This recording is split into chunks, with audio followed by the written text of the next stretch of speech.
Yan mga katuklas, magandang hapon, no. So luto na po yung niluto natin kaninang ulam, no. So sarap, kakain na kami ni Nonoy. Sarap ba yung ulam natin?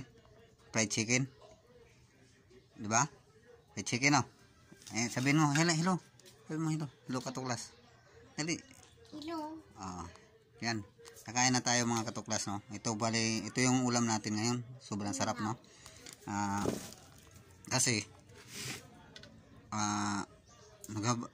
naghabal-habal ako kagabi mga katuklas, is 300 lang yung kinita ko, no. So nagbili baon pa ni ate, no. Baon ni ate sa eskwelahan. Then almusal namin kanina. So yun na lang natira. Hindi na ako bumili ng gulay mga katuklas, saka kasi wala nang pambili, no. Pero masarap naman yung mga katuklas.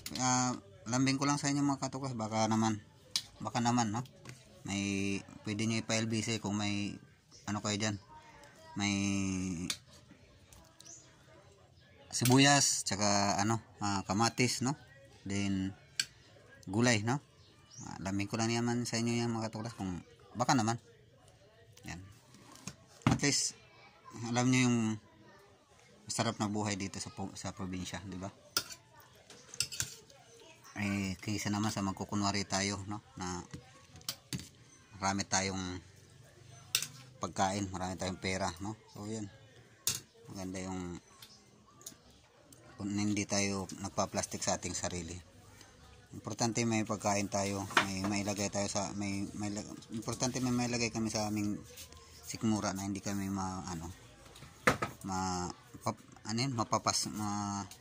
papasmo, no, or malilipasan ng gutom, no. So okay na yan mga katuklas. Lambing ko lang mga katuklas, baka naman, no. So baka pwedeng padalan nyo kami ng pa-LBC nyo na lang, o kaya ipapalawan nyo na lang, no. Pwede naman yata sa Palawan mga katuklas, sibuyas tsaka gulay, no, tsaka kamatis.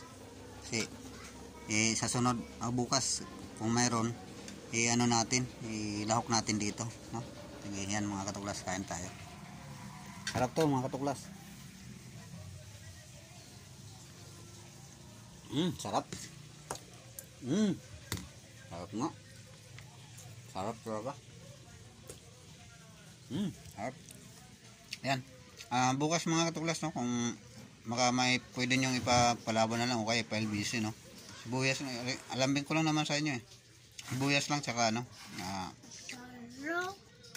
kamatis. Yan. Sige, salamat mga katuklas. God bless and always. Bye bye.